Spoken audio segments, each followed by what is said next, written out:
Pushkin. Hello, Bad Women listeners. Hallie here. I wanted to let you know that you can hear the first 4 episodes of Season 2 right now if you'd like. All you need to do is become a Pushkin Plus subscriber. Pushkin Plus subscribers get access to Bad Women and many other Pushkin shows ad-free for just $4.99 a month, and you get bonus content and special early access. In this case, you won't have to wait a week for the next Bad Women episode. No spoilers, but I think you're going to want to hear what comes next. You can find Pushkin Plus on the Bad Women show page in Apple Podcasts or at pushkin.fm/plus.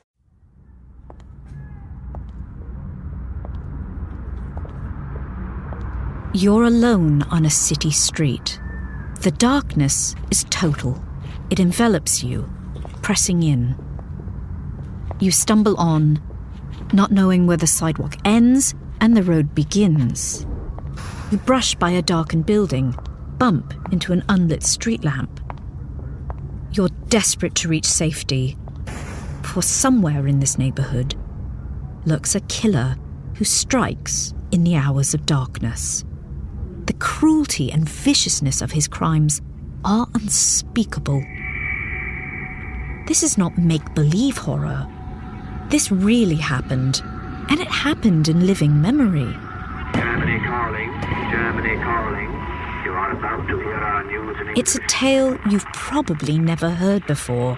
A tale of forgotten women murdered in a city without light. Searchlights reach up. This is London. There are probably 3 aircraft, because one can tell by the movement of the lights and the flash of the anti-aircraft gun. Blowing everything sky high. For a year and a half, its department stores and palaces, its churches and factories, its schools and homes have been blasted and burnt by waves of Nazi bombers. I saw my friends, her mother and her sisters get killed. Even as Hitler and Goering come night after night and bomb us. Darkness is the only defense against the Blitz. I'm determined to defy them and stop in my house. To make it harder for enemy aircraft to find the city, the lights have been dimmed. But the dark and dislocation of war also offers a serial killer cover to single out his victims. His prey are ordinary women who are just trying to make the best of things in London's bomb-damaged nightlife district. Hiya, babe. What you doing tonight? Watching. Let's start in Piccadilly, which locals boastfully call the centre of the world. For as the guidebook says, anyone looking for the high life must sooner or later find themselves in Piccadilly Circus.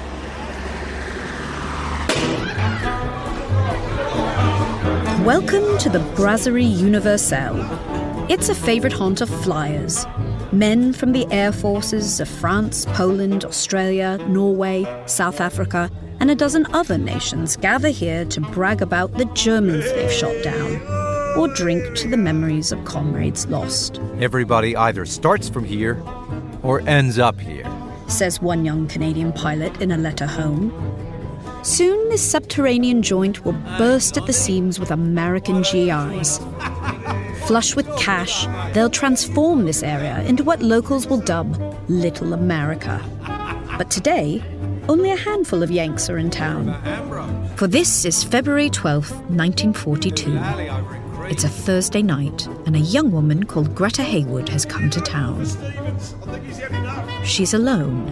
Excuse me, are you waiting for somebody? The voice is an educated one, but perhaps a little affected, as if its owner is trying to adopt the diction of a duke or earl.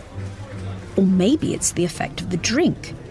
His breath carries the sour reek of watered-down wartime beer.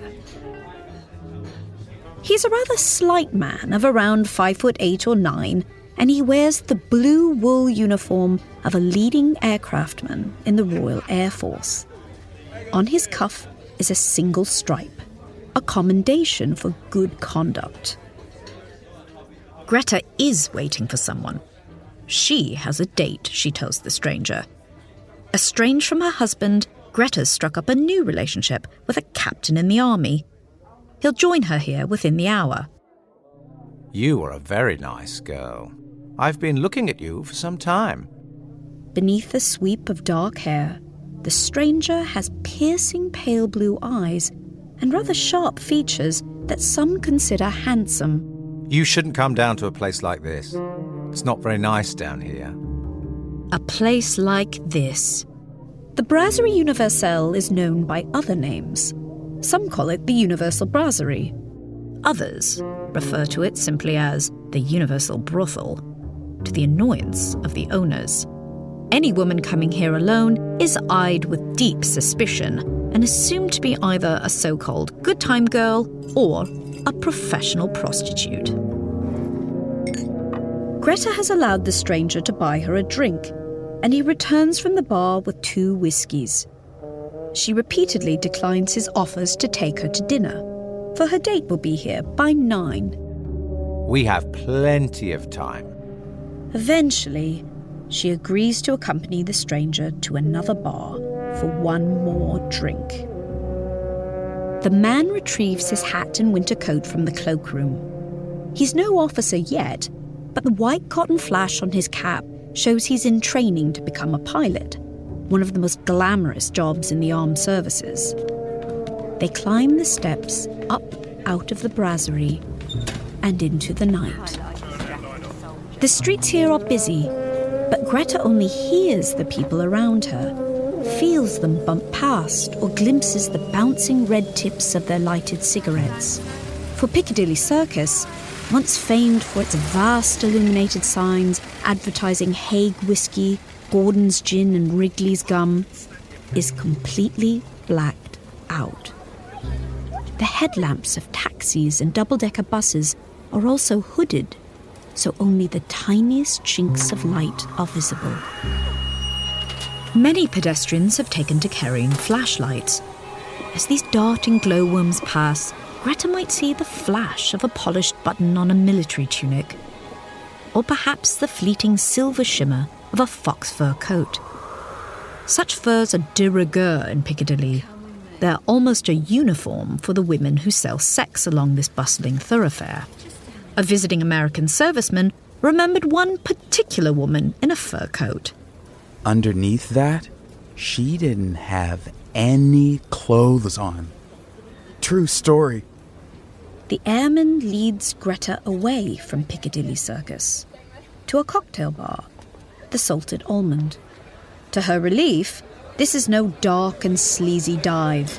The bar is decorated in a brilliant shade of vermilion, and it's spacious and well lit. They sit at one of the round tables, far from the other customers, out of earshot. The airman doesn't remove his heavy outdoor coat as they drink 2 more whiskies. He seems keen to move on. Where do you live? Greta's home is 12 or more stops away on the subway. That's a long way. Don't you know anywhere around here that we can go? The airman clearly won't be satisfied with simply buying Greta a drink and walking her back to meet her captain. Are you a naughty girl? Inwardly, Greta bristles at the crude insinuation, but she answers simply no. I'll show you something. The man reaches deep into his pocket and pulls out a fat bundle of banknotes. There's £30 there. You see, I have plenty of money. £30 is more than 8 months' pay for this leading aircraftman. Greta repeats that she'll be late for her date with the captain. He asks if he can meet Greta again to show her a good time. Perhaps Greta doesn't want to anger this man in uniform. She reluctantly hands him a scrap of paper bearing her telephone number. She stresses that she's not interested in having sex with him. All right, if you don't want to, I can't make you.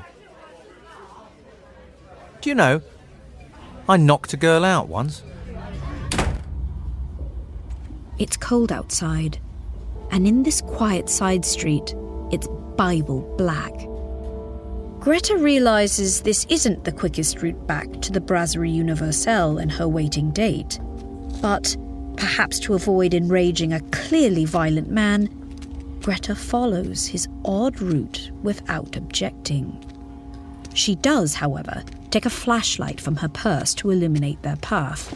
You don't want to use the torch. He grabs the light from her hand and plunges them back into darkness. I want to kiss you goodnight. Aren't there any air raid shelters round here?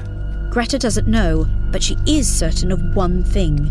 She doesn't want to venture into a secluded, unlit bunker with this man.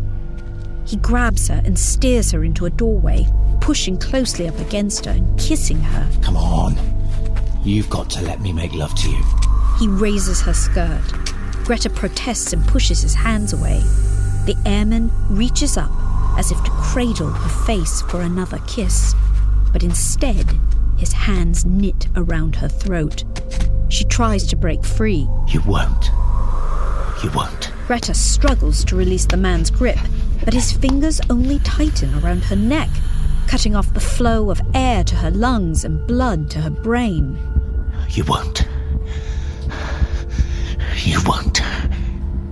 Greta Haywood loses consciousness. You won't. You are a nice girl. I've been looking at you for some time. Greta is not this killer's first victim, nor will she be the last. Over the course of just a few days in that chilly wartime February, women were attacked night after night on the blacked-out streets of London, in deserted air raid shelters, even in their own homes. In this series, you'll hear the stories of Evelyn Hamilton, Evelyn Oatley, Margaret Lowe, Greta Haywood, Catherine Mulcahy, and Doris Joannet, from their birth to the moment when their attacker struck. I'm social historian Hallie Rubenhold. In the last season of Bad Women, I explored the case of Jack the Ripper by telling the famous Victorian story of the Whitechapel murders through the lens of the victims. The Ripper Retold was based on my book, The Five, but this new season of Bad Women springs from all new research. It's a mammoth task, so I enlisted the help of journalist and criminologist Alice Fiennes. I'd never heard of this case before, which was puzzling. The murderer, that airman, was especially brutal in his attacks on the women. And such cruelty usually ensures that a killer is remembered, even assigned a dark celebrity. But over the years, this particular story has been talked about very little, and the victims even less so. Why? To change that, and to restore those women to memory, we set about reconstructing their lives. We've mined the National Archives and sifted through thousands of yellowing pages, police reports, witness statements, photos, fingerprint records, and newspapers. We've even had an expert genealogist trace the women's family trees for clues. Weighing up all this material, I was struck by the fact that, on the surface at least, there's little to connect these victims. They range in age from their 20s to their mid-40s. Some were married, but others were separated, or resolutely single. Some sold sex, one was a highly qualified graduate, and another dreamt of a life on the stage. But there are a few points of connection, and these are illuminating. In wartime London, these women shared common experiences. They faced the same risk as men from the falling bombs, but the hardships and upheavals of the war often affected them disproportionately. War had turned the old social and moral order on its head. As a result, women like the ones in our story had new opportunities, but they were also viewed with suspicion and disapproval for trying to work, live, and love as they pleased in a world in turmoil. The other awful point of intersection for these women was that they all found themselves isolated and alone, and that gave the airman with the affected aristocratic accent his opportunity to strike. You won't. In their moments of vulnerability, he beat and throttled them with his bare hands, robbed them of money and possessions, and then set about mutilating and defiling their bodies with anything at hand. From razors to kitchen implements, even their own flashlights. Unsurprisingly, the ferocity and sadism of these murders prompted the papers to liken him to a killer who had terrorised the city a full 50 years earlier. You're listening to Bad Women, the Blackout Ripper. Back in just a moment.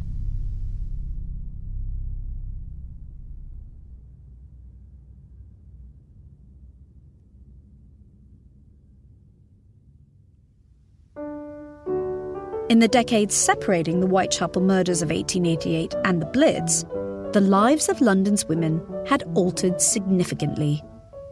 The women who were killed in 1942, the women you will meet in this series, witnessed huge changes in their lifetimes.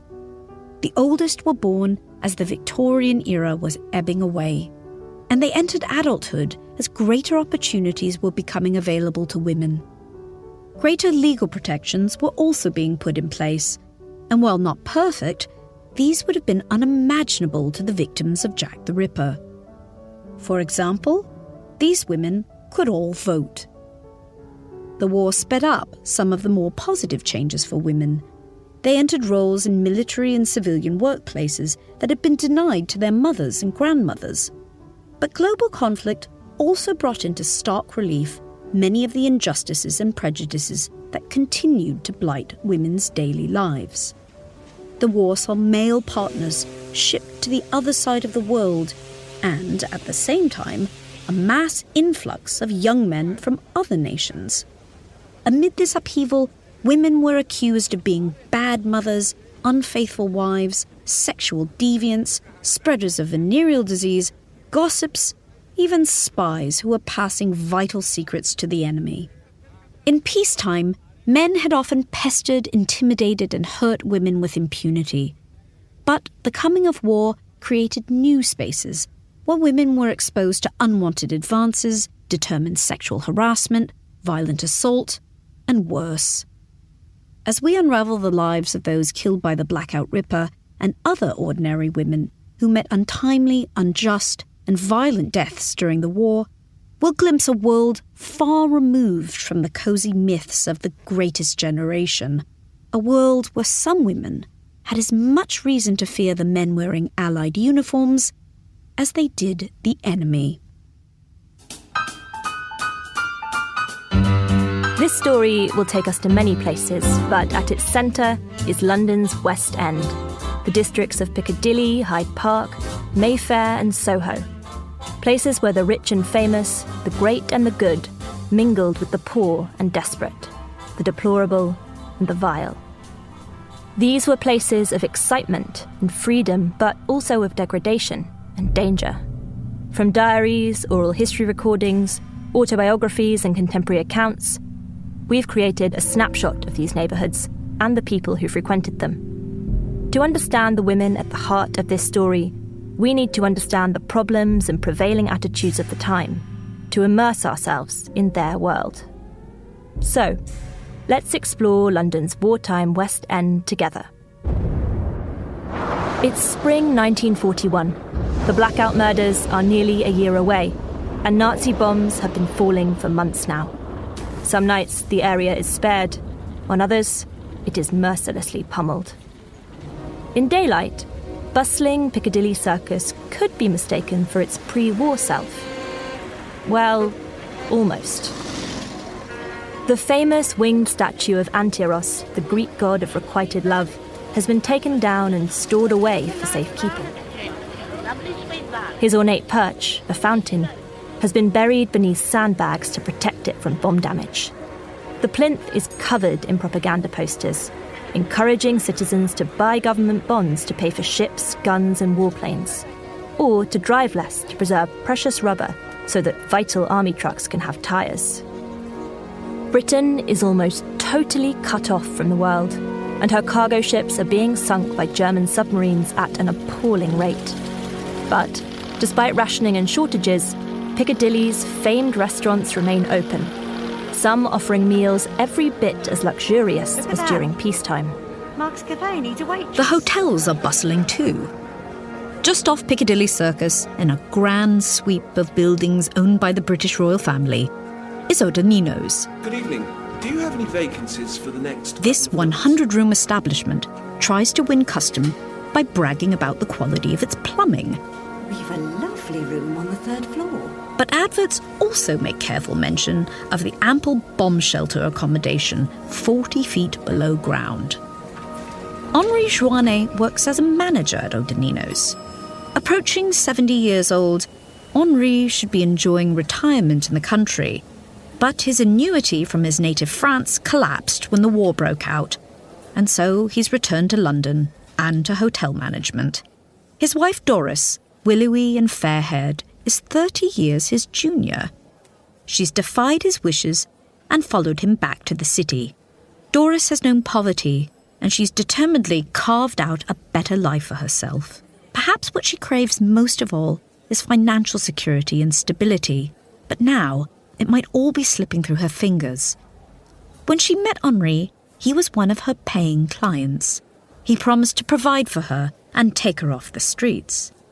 When I married my wife, it was agreed between us that she would cease her mode of life and regain her respectability. Their early married years were comfortable, and they enjoyed some luxuries too. But Henri now fears that, with his diminished income, his wife is at risk of drifting back to her old life.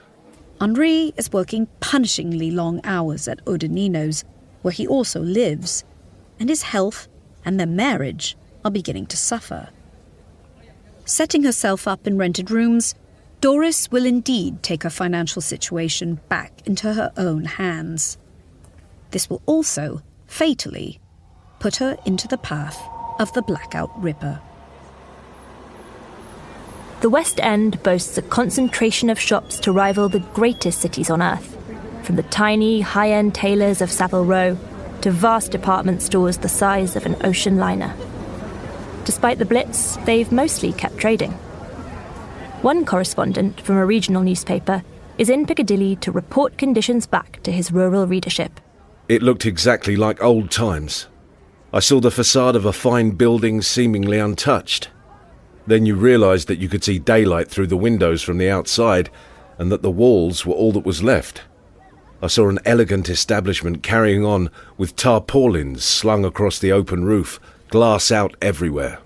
When storefronts and windows are blasted away, shopkeepers are keen to make a show of defiance. Business as usual, reads the sign on one shattered shop doorway.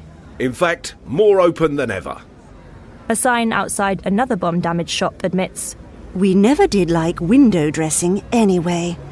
Not everyone can joke about the carnage. The writer George Orwell is crunching through West End streets littered with stone fragments and glittering with broken glass. He comes across some debris from a bombed-out department store. A pile of plaster dress models, very pink and realistic, looking so like a pile of corpses that one could have mistaken them for that at a little distance. The scene is utterly shocking to him. But what astounds him most of all is that passers-by seem utterly unfazed by the damage. To an astonishing extent, things have slipped back to normal, and everyone is quite happy in the daytime, never seeming to think about the coming night, like animals which are unable to foresee the future so long as they have a bit of food and place in the sun. But the sun is setting now, and night approaches. Will the cover of darkness bring the bombers once again? The entrances to the Tube, London's subway system, begin to clog with shoppers and workers heading home. But others are seeking to reach the train platforms deep underground too, for the tunnels have become a refuge to tens of thousands of locals. There are still too few official air raid shelters, and those that exist are often wretched, uncomfortable and unsanitary. And so, to the utter dismay of the authorities, nearly 200,000 Londoners prefer to bed down each night in the Tube, with the trains rumbling by just inches from them. Worried Londoners, men, women and children, line up for a sleeping spot while rush hour is still on, despite official orders that they stay away. The patience of these waiting shelterers is wearing thin. Police officers are here to keep order amid a throng of anxious mothers and their wailing offspring. Whoa, whoa, whoa, whoa, there's plenty of time. You can't go down yet. If we didn't stop them, some of these kids would spend half their lifetime underground. bloody coppers. Why can't they just let us go down now? There are other officers in this ticket hall too, but they're not concerned with crowd control. Instead, they want to find someone, and quickly. On the short side, spread the word. Dark hair. 47-year-old Rachel Dobkin is missing. Her sister Polly has been looking for her, and she fears foul play. Since Rachel's strange disappearance, Polly has visited a clairvoyant, and the mystic insists that something sinister and violent has occurred. Polly isn't just worried. She's also outraged. She thinks the police aren't taking the case seriously. So Polly calls in at her local station, has her lawyer send letters of complaint, and takes out adverts in national newspapers. The detectives think that Rachel's mental health history points to her having taken her own life. She's probably drowned herself, they think. But under constant pressure from Polly, whose mental health they now also question, their inquiries continue. So far, the only clue to Rachel's fate is her purse, which was discovered the day after her disappearance at a post office well outside the city. It contained her ID card, her rent book, and the ration coupons needed to buy essentials such as food. Also inside were 2 tube tickets, bought the morning after she was last seen.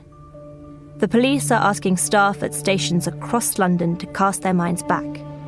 Can they remember a woman of about 5'3", her black hair greying, wearing a tweed coat with a brown fur collar, a navy blue skirt and a brown hat? No one can. As you'll hear later in this series, when Rachel is finally found, the prophecy of Polly's clairvoyant will prove more accurate than anyone could have predicted. Bad Women, the Blackout Ripper will return shortly.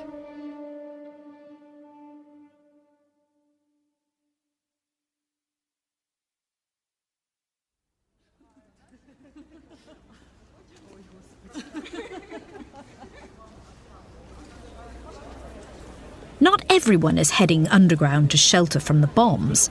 Some have grown tired of hiding away and are willing to risk enjoying the West End nightlife once again. There is no longer any excuse to be bored in London now. In fact, if you can't enjoy yourself in London, you must indeed be a poor prune. However, revellers attracted to the West End aren't universally admired. Isn't it callous to dance when the city is going up in flames? One serviceman on leave is disgusted by the scenes of merriment in a Piccadilly club. In his journal, he confides that he'd happily see the establishment and its customers blown to smithereens. The clubs and bars of London are the backdrop to the story of the Blackout Ripper and his victims, which is why I want to show you who frequents them, how those people are viewed by the rest of society, and exactly what happens inside. The Café de Paris is beginning to fill. Once the cabaret spot of choice for Hollywood stars and aristocrats, the war has injected a little egalitarianism into the clientele. Such a superb entry. A reduction in prices has helped. People like Greta Haywood and her army captain would now feel able to cross its venerated threshold. She had 3 martinis on an empty stomach. The star attraction is Ken Snakehips Johnson and the West Indian Orchestra, often billed as the only all-black swing band in Britain. They're seen as the height of glamour and sophistication and receive glowing reviews wherever they play. 26-year-old Ken is a key part of the allure. Though his role is ostensibly as bandleader, Ken's grasp of music is basic. His real talent is dance. As his bandmates play, Ken will make a pretense at conducting them with his baton, but then launch into one of his trademark routines. He was so graceful in his white dinner jacket. His whole body was so electric and fluid as he moved it in time to the music. It was easy to see why they billed him as Snakehips. The Café de Paris is several floors below ground, and many have been lulled into thinking that it is invulnerable to the bombs of the Luftwaffe.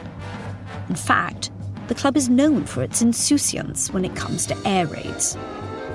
When the sirens sound, Snakehips Johnson tells the drinkers and dancers that they're free to seek shelter in the basements even deeper below the club. But if they do, they'll miss the time of their lives on the dance floor. In the skies high above the club, the crew of a German bomber lets go its deadly cargo. The bombs, specially designed to demolish buildings, hurtle earthwards, shrieking and whistling as they pick up speed.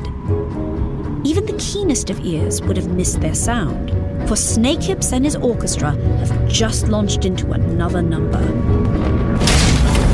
A 110-pound bomb tears through the roof of the cinema above the Café de Paris, and it keeps going, slicing through floor after floor, until it reaches the balcony right above the heads of Snakehips Johnson and his guitarist, Joe Denise. I can't describe the sound. It just was boom! And everything went black. I tried to stand up.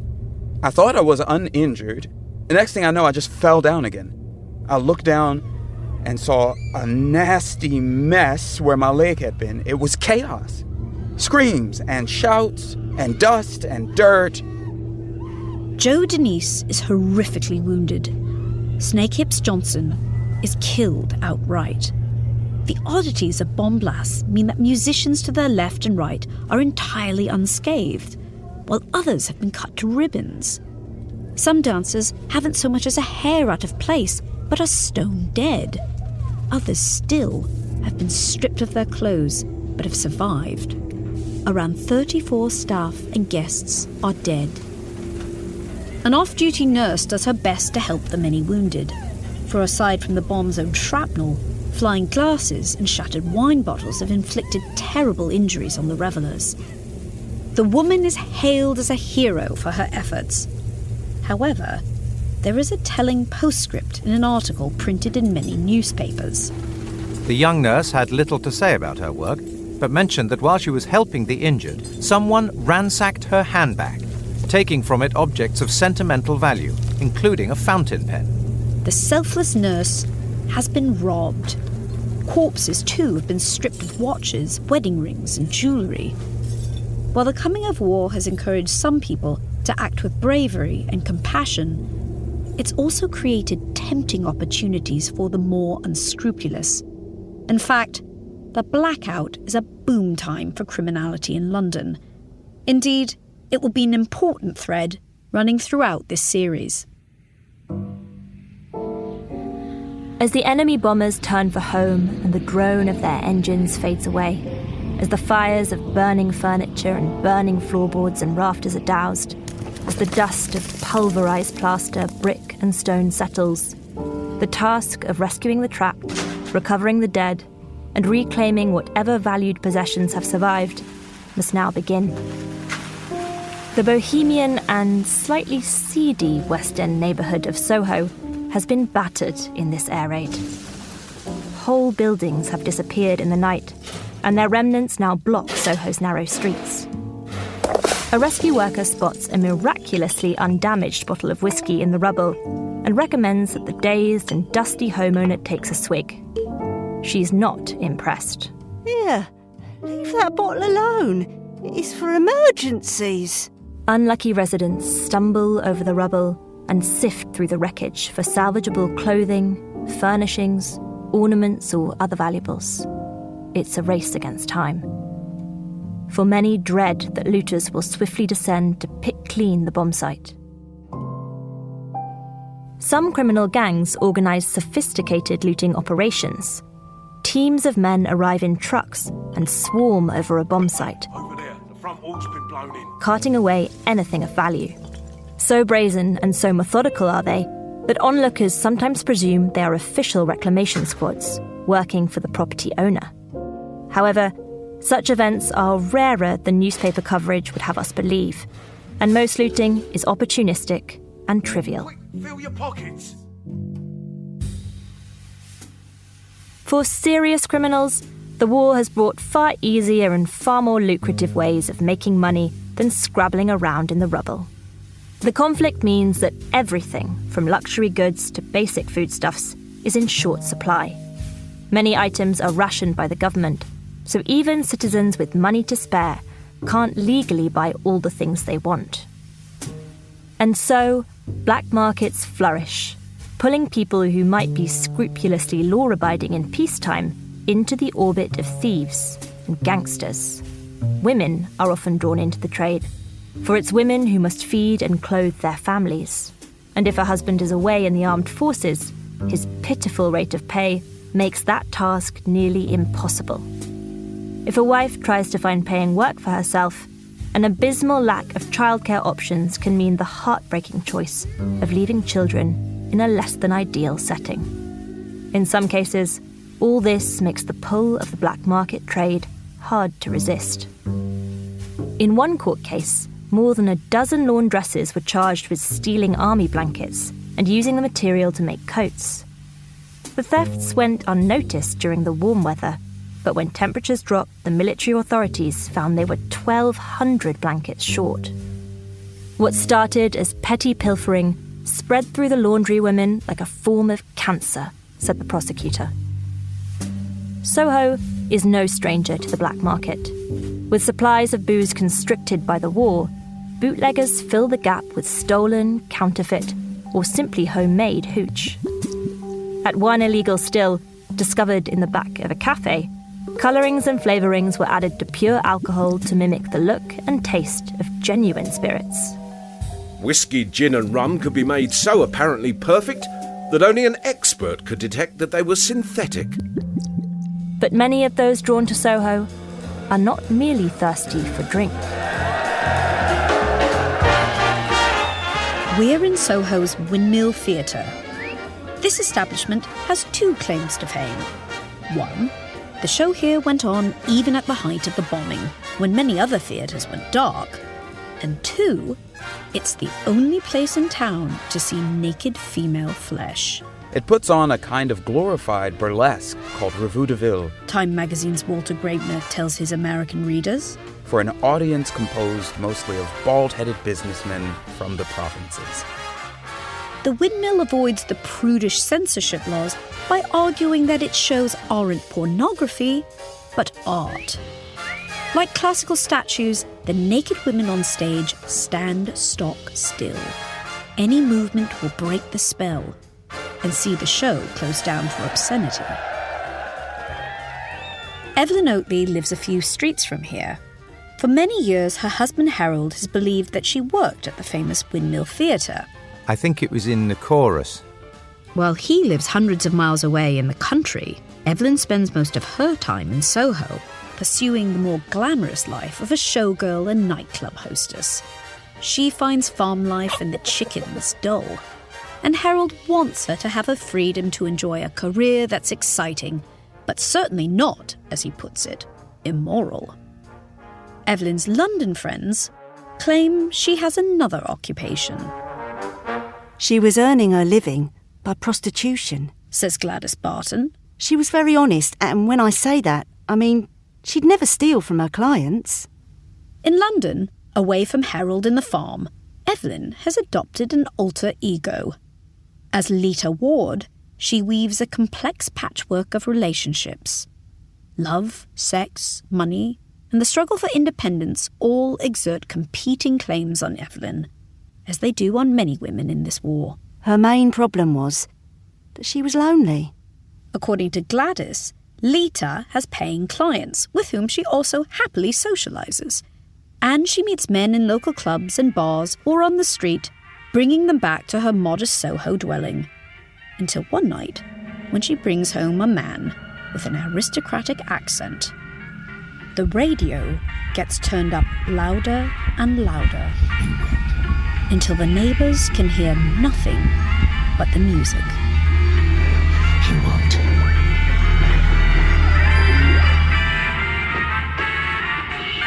So this has been your introduction to the worlds of women such as Greta Haywood, Doris Schwanne, Rachel Dobkin and Evelyn Oatley. A world made darker and more dangerous by war.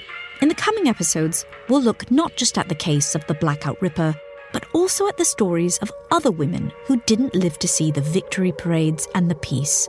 Women killed not by the enemy, but by husbands, by lovers, and by strangers wearing the uniform of their own side. We'll find out who each woman was explore the events that shaped her, and hear about the personal triumphs and tragedies, her longings and disappointments. We'll examine why they came to be in such deadly peril and how society was often unsympathetic to their plight. In the next episode, available right now, we'll meet thoughtful and reserved Evelyn Hamilton. Intelligent, contained, perhaps inscrutable, some of the people she meets cruelly dismiss her independent spirit as mystifying, odd, and annoying. Evelyn has spent most of her life living far away from London. A new job will see her stop in the West End, only briefly between trains. But that window of just a few hours will be long enough for her killer to strike.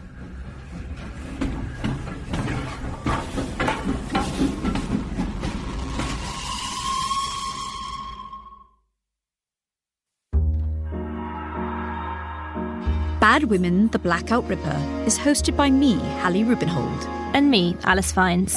It was written and produced by Alice Fiennes and Ryan Dilley, with additional support from Courtney Garino and Arthur Gompertz. Kate Healy of Oakwood Family Trees aided us with genealogical research. Pascal Wise sound designed and mixed the show and composed all the original music. The show was recorded at Wardour Studios by David Smith and Tom Berry. You also heard the voice talents of Ben Crow, David Glover, Melanie Guttridge, Stella Harford, Gemma Saunders and Rufus Wright. Much of the music you heard was performed by Ed Gocken, Ross Hughes, Christian Miller and Marcus Penrose. They were recorded by Nick Taylor at Porcupine Studios. Pushkin's Ben Tolliday mixed the tracks. And you heard additional piano playing by the great Berry Wise. Hi, Berry. The show also wouldn't have been possible without the work of Jacob Weisberg, Heather Fain, Carly Migliori, Maggie Taylor, Nicole Morano, Eric Sandler, and Daniela Lucan. We'd also like to thank Michael Buchanan Dunn of the Murder Mile podcast, Lizzie McCarroll, Catherine Walker at the Royal Pharmaceutical Society, and the Earby Historical Society. Bad Women is a production of Pushkin Industries. Please rate and review the show and spread the word about what we do. And thanks for listening.